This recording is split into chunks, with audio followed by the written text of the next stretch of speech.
Hey, what's up guys? Torvald here with another T5 Abyssal video. This time I'll be running the Gila in an electrical site. Here I have the fit for you. Again, I'm not going to go through the entire fit. You can see everything you need right here.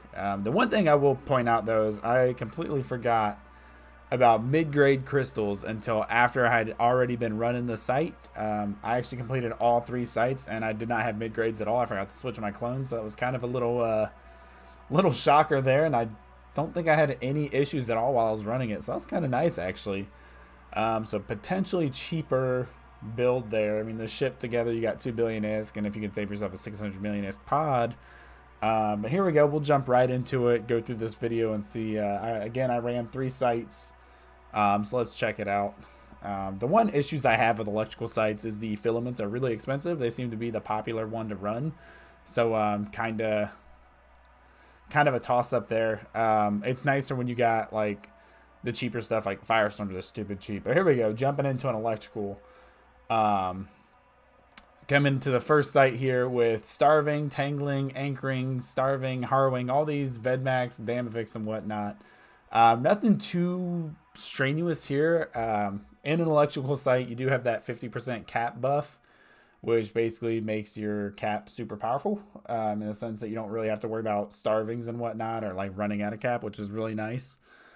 So here you do not have to worry about like anything that newts as much, though you still don't want it to go around. I don't know what that was. That was a graphical glitch I got in the first site.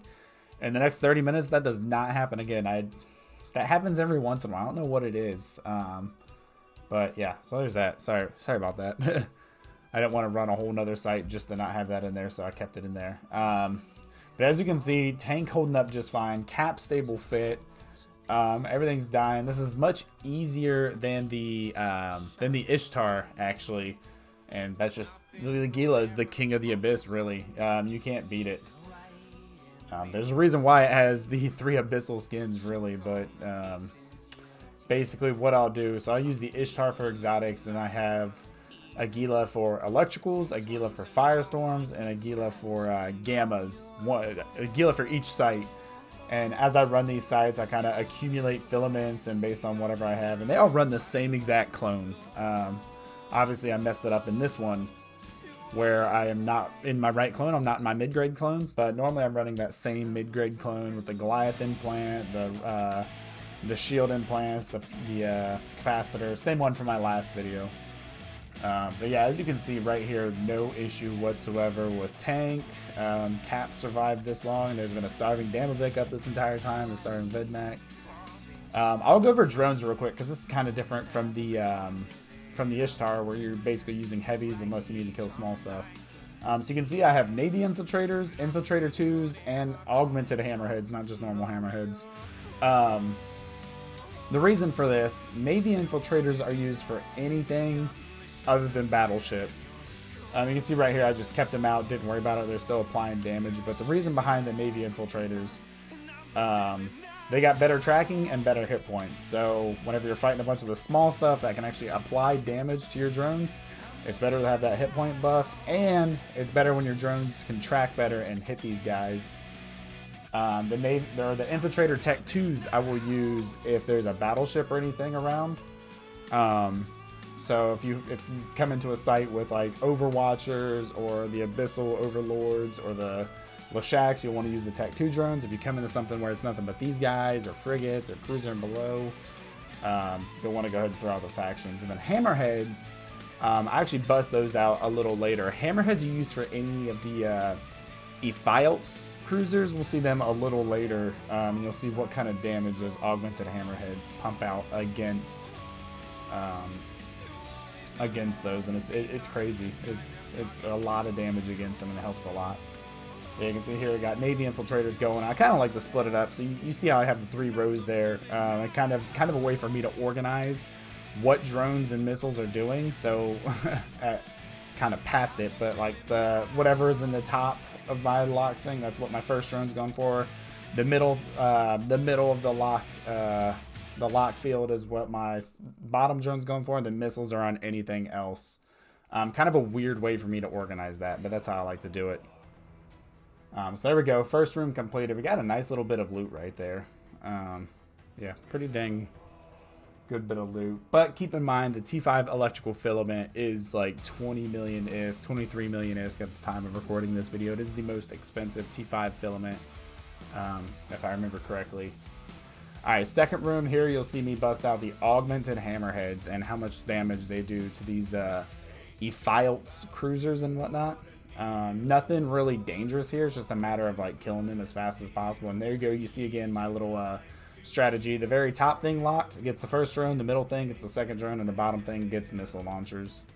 And then I put the launchers on basically the frigates, and I have launchers go for frigates while I'm working on, or while drones are working on cruisers. But you can see those augmented hammerheads are tearing through those cruisers with ease.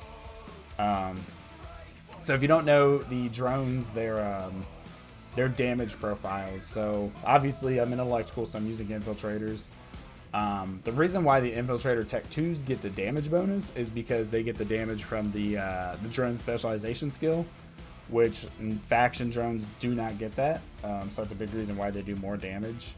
Augmented drones also get that specialization skill bonus, which is really weird, but actually pretty nice. So they get a nice bit of damage too. Yeah, you can see here, while my tank it did dip a little low, mind you, I'm not using any mid grades. I don't have any boosters or anything going. So if I was in a spot of trouble, obviously I have the hard shell and the improved blue pill that I could use. Let's see what we have a loot here. 16.4 million estimated value right there in loot. And now it's just basic cleanup. And yeah, you can see, did not struggle at all. Everything's running, no cap issues. Target choice, it's basically up to you. Spearfishers and confusers, I like to take them out sooner rather than later, because those guys, spearfishers, they do scram, and then confusers affect your missiles. But again, in this side, I had really no troubles at all. It's very easy. Gila is basically easy mode. It's like the go-to Abyssal ship. You can put a few hundred mil in a Gila and run T3s pretty easily. You can drop a little bit more ISK and run T5s. There's definitely a risk reward, but there's also a payment you get for that risk and reward. So it's all up to you. But you can run T3s in a Gila like brainless, really. It's really easy. It's a good way to like learn the content and kind of get an understanding. But me, I like my setup with my 3 Gilas, one for Firestorm, one for electrical, one for Gamma, and then my Ishtar for exotics. And I don't have a dark running fate yet. I'm still piecing that one together, but I do want to get a video out on that. You can see easy stuff here, just taking them out. Just getting easier as we go on. Keeping missiles. I do use Mjolnir, Tech 2 Mjolnir missiles. Basically, just taking advantage of that EM resistance penalty that everything has. So I know the Gila gets a bonus to kinetic and thermal. However, you're better off shooting into the EM hole of all this stuff, of everything in here. You can actually, you can show info on the rats, and you can see what their resistance profiles are. But as far as I'm aware, you're better off just shooting EM into everything. So there we go. Second room completed. Remember the usual: pull drones, reload, repair, rejuvenate, let everything get back. Rejuvenate, not so important. We have 12 minutes remaining going into the third room, so that means we're 8 minutes down, average of 4 minutes per room. So that's a really good spot to be in, pretty comfortable. I could be making more of an effort here. All right, here we go into the last room. Again, this is always like crappy room for drones. I see there's the blue cloud there. We got the tracking enhancing pylons out there, which is kind of a pain to deal with, because if those guys get a tracking bonus and they can hurt your drones in any way, that's not good, especially when you're using armor drones, because they don't regen at all. Here I make the decision to go for the field weavers. Not too important of a target choice. I just want to get them off the field. That way no reps are getting on these battle cruisers. They're quick, easy. Look at that. 2 shots and they're done. 2 or 3 shots and they're out of here. So I just get them off the field, and as soon as they're done, go straight for the Ember Grip. And while I don't have to worry about the fast targeting speed like I do in exotics, I still got to watch for that yellow box to be ready to pull. Drone management is even more important when you're using any kind of armor drone, mainly because you don't have that regen, so you just gotta be on top of it. If your drones take damage, that's it. You know, while they do have that little bit of a buffer from the shields they do have, it's not a lot. There you can see the yellow box coming, and I'll be pulling any second now. I'm kind of making the call whether I want to finish this guy off or pull him back, and I decide I want to go ahead and try and kill him before. Almost had him right there. If I could have just got one more cycle off with the drones, that would have killed him, but my missiles will finish him off here. And drones are safe. And now they're all back on me. Go ahead and start locking up that.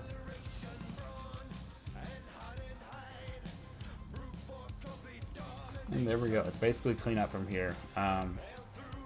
You do have to worry about staying away from them, but once you get down to like 2 or 3 of them remaining, you don't really have to worry about them being able to just wipe you out and take out your tank. You can tank 2 or 3 of them a lot easier than you can tank 5 or 6, obviously. So right here, just approach and bioadaptive cache and just clean up.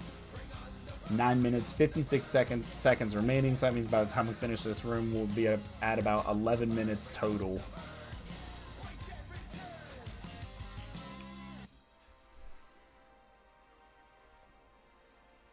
Easy cleanup there.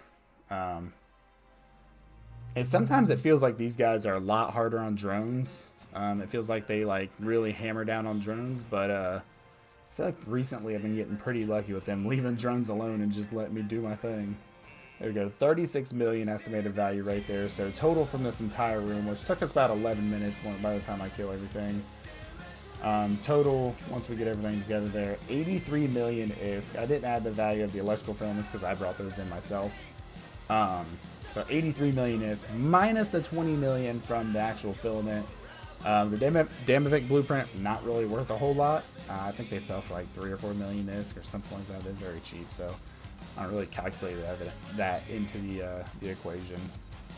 There we go. First room down. Everything's dead. And we are clear to move on to the second room. So about 60 million ISK after about 11 minutes is what we're coming out of there with. So I consider that pretty good.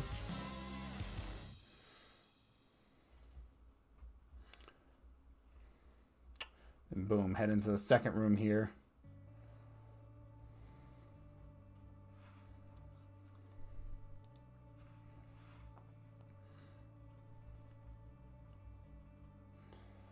Alright, so starting off with the second room, did not dump the loot or anything, so I'm kind of doing a better job. Starting off the second room, we've got the Benthic Abyssal Overlord. So this is the battleship, so I'm going to use Tech 2 drones. Basically, my choice, my tactic here, send drones on that guy and just start getting him down ASAP, and while drones are working on him, I use my missiles to kill everything else. The idea is that by the time the drones have that guy dead, you hopefully have everything dead with your missiles.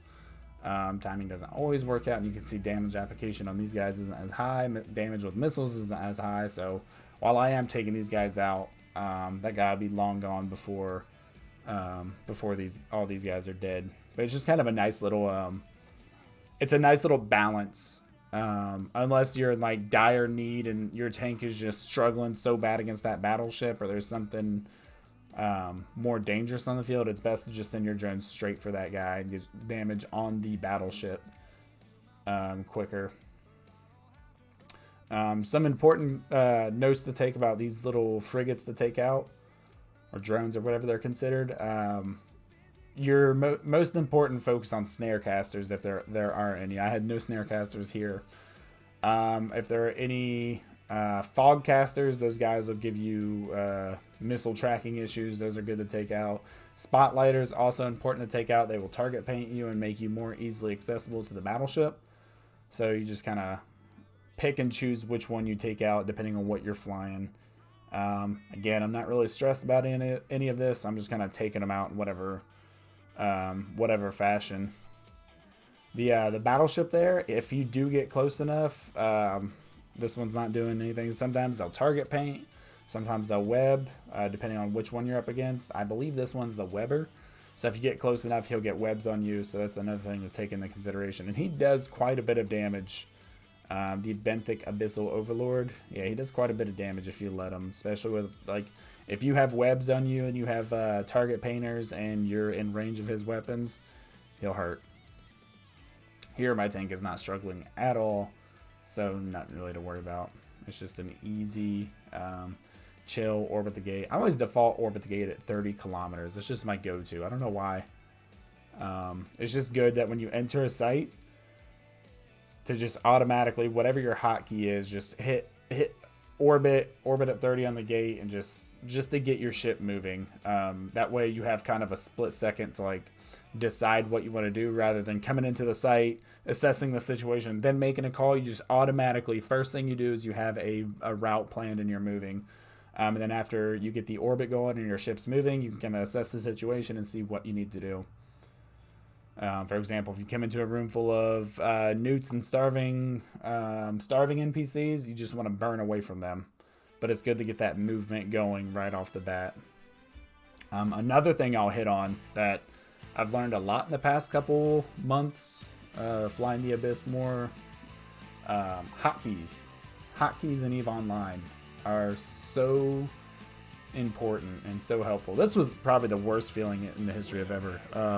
Having an empty bioadaptive cache in a T5 literally makes you want to never do Abyssals again. I gotta be honest. When I see that, it's just like, it's heartbreaking, and that does happen. As you can see right here, that bioadaptive cache was empty. And you think at T5s, you think it's this amazing money, but then you have times like these where you literally get nothing, you know, from a cache, and it's just it's hard. It's a hard one it's a hard bullet to bite there. But there we go. Second room, or first room of the second site, empty loot, nothing. Anytime this happens, I'm just like, it's one of those where you just want to like flip your keyboard over and be like, well, I don't want to do this anymore. And nah, it makes up for it, I swear. Especially if you get a spec skill book. Whew. You get one of those, couple 100 million-esque from one single loot. It'll make up for the empty ones. Alright, here we go. Second room.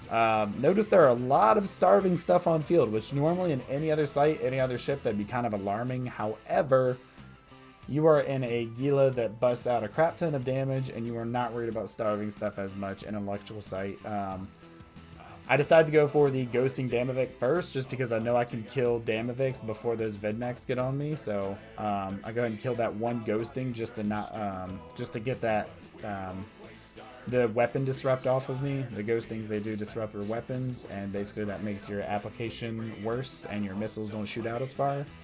So I just want, like, that was my choice. I typically, this didn't work with the Ishtar the other day, but typically when you come into a room with starving Vedmax or Vedmax and Damaviks, typically you could kill one of the Damaviks before the Vedmax are in range of whatever your weapon is, depending on what you're flying.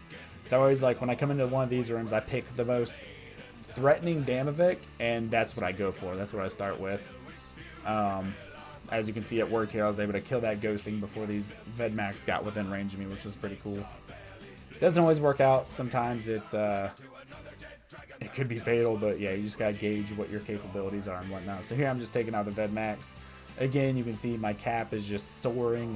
It's staying above 50% with all the starving stuff on me. That's why electricals are so easy and so favored by everybody, is because you don't have to worry about newts. And I'd say newts are one of the most dangerous things in the Abyss. This fit obviously has the 2 cap batteries there to help that even more. So it's just, yeah, the capacitor of this thing is incredible. And these electrical sites. Obviously, you do more damage with the Gila in exotic and firestorms, because they've got that thermal and kinetic bonus, and that the penalties in those 2 sites, and you got those 2 damage bonuses for the Gila. But you know, these electricals are pretty nice. I do have a firestorm Gila, and that will be my next video coming out. I'll be running those sites and putting the video together and doing commentating for that one as well. I think firestorms would probably have to be my favorite to run with the Gila, There we go. 43 million right there in that box. That's pretty good. Anytime you see more than like 30, 40 million in a box, in one single box, you're in a good spot. Average from T5s, you'll be looking at like, I'd say 70 billion ISK average. However, if you're getting 40 million per box, you're way above the average, so it's pretty good. Though it is all RNG, so you know you have no clue what you're gonna get.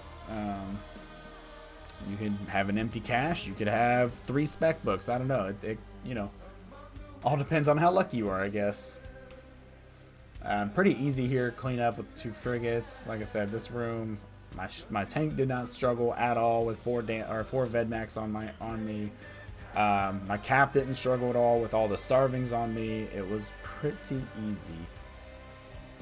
And there we go. Everything's dead. So we got the reload going. Drones are pulled in. I still have shield booster going, which I just turned that off to get a little bit of cap. You can see how fast my cap comes back. So it's pretty nice.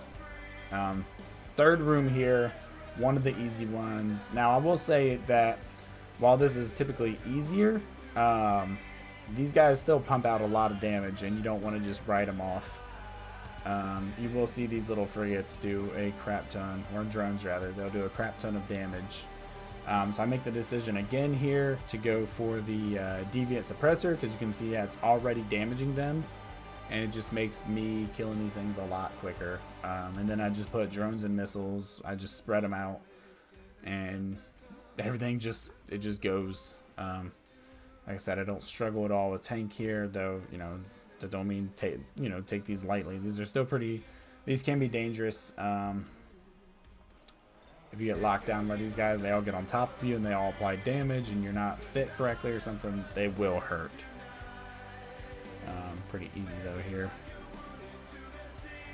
Deviant suppressors make these rooms cake. A little bit harder in firestorms, because when all these things have hyped up armor, or in gammas when they have hyped up armor or shield, it's kind of harder for the suppressor to kill them, but it still works, just not as effective. And again, you always need to watch out. These things the suppressors do suppress missiles, so you got to watch out for if your missiles aren't applying depending on what you're flying. I did do a propless Cerberus one time for Abyssal PvP, and I had 2 rooms in a row where there are deep watchers. I was running T3s. I had 2 rooms in a row where there were deep watchers, and they were sitting right on top of suppressors, and my missiles were not hitting. So it took me like 8 minutes per room, because I had no prop. I couldn't bump them out of range. I couldn't, like, there's nothing I could do, and the suppressors were just killing my missiles. And so out of a full 20 clip of missiles, I was only hitting like half, if that. And it was just really painful. So that's something to keep in mind with those suppressors. And then again, the tracking, that's always something to keep in mind. If there's a Charybdis Tyrannos sitting right there on a tracking pylon, and you got to go and kill him, you just got to be wary of that. Just aware that there's a tracking pylon if he gets a lucky shot. I had that happen one time in a Hawk, where I was sitting, or the Charybdis Tyrannos was sitting right there on top of the tracking pylon, and I was running Hawks, and one of my Hawks I sent towards the bioadaptive cache, not really thinking about it. And so I sent him in a direct line away from the battleship, and that Hawk incinerated. I don't even remember it happening, because it happened so fast. His one hit, and that Hawk was disintegrated. It was crazy. Yeah, all from me flying directly away from the Charybdis while he was under the effect of a tracking pylon. Really eye-opening instance there. It's one of those things, got complacent with it, didn't really know what I was, wasn't really aware of what was going on. There we go, 31 million ISK out of that one. Good number. I'd say anything over 30 million ISK, 40 plus is ideal, but anything over 30 million ISK is a lot better. So you see, out of 2 sites, got 158 million ISK estimated value from the past 2 sites. 1 more site to go, and then you got to subtract the 26 million ISK from the cost of the filaments, because again, those electrical filaments are expensive. I try to avoid buying filaments. That's why I have so many different fits to run all kinds of different sites. That way I can just continually run the sites based off the filaments I get out of the Abyss. I know they're not free. I understand that, but it's easier. I rationalize it in my head easier whenever when I use the filaments that I get out of the sites rather than just using one ship type and buying the filaments over and over and selling the other filaments. So here we go. We got the Benthic Abyssal Overmind again, and here we got Snarecasters and Plate Forgers. So I actually want to get rid of all of this stuff. Snarecaster most importantly, because I do not want to be webbed. I don't want anything to help that guy get damage on me, the Abyssal Overmind. I want to get rid of that web as soon as possible. I did make the choice to go to said drones after him instead of taking out that web because I was confident my missiles could take out the Snarecaster before the Benthic Abyssal Overmind became an issue. You can see there the missiles took him out. Snarecaster's gone. Next target choice out of all these guys is the Plate Forgers, just to take any logistics off the field. Those guys do rep, and while it's not significant, it's still numbers that I do not want to see on the Benthic Abyssal Overmind. So just go ahead and take those out with missiles real quick. Easy. I mean, they're not obviously they don't. It doesn't take a lot to bring those guys down. So I wonder if we'll see any of the reps land on. Okay, yeah, I think you repped a little bit. Yeah, there's barely a little bit of reps coming from the other Plate Forgers. You can see how insignificant it is. But in the long run, that's just taking them out with my missiles is much easier than letting them rep any little bit on the battleship.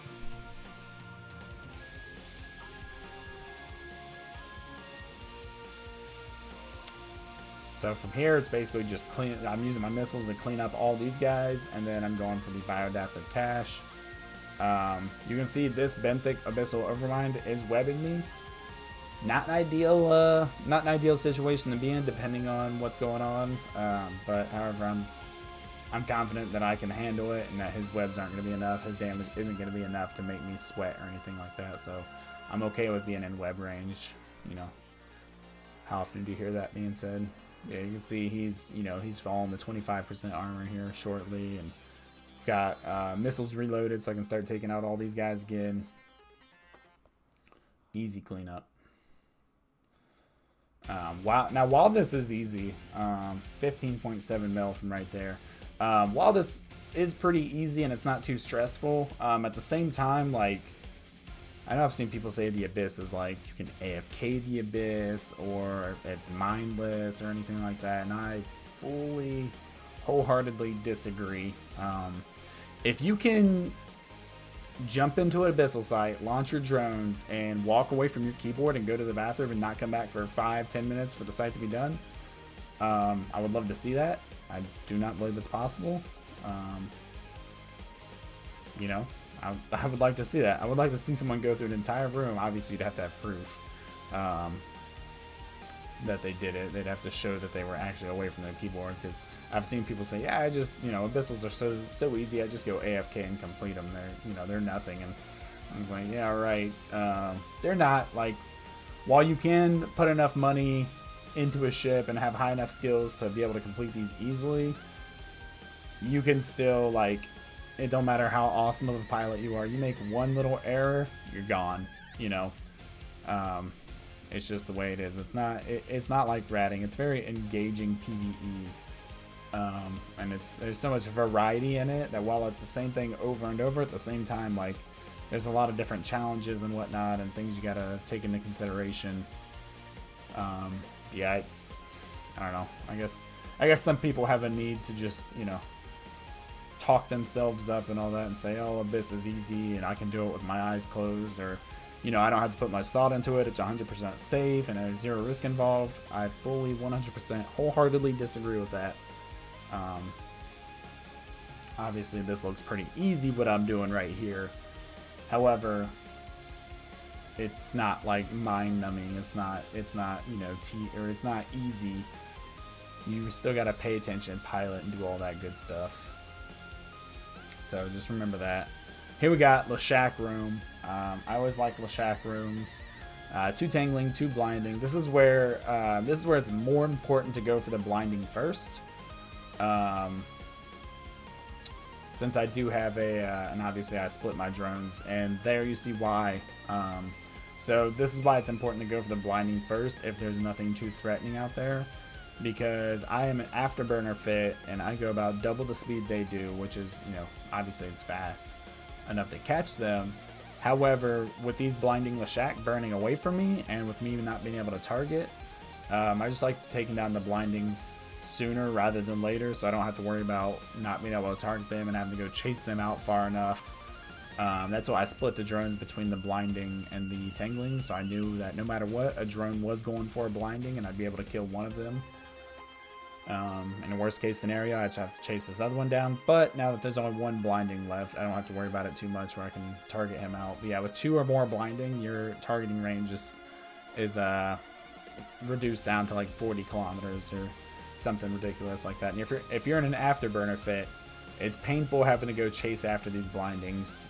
Luckily, drones will go after them.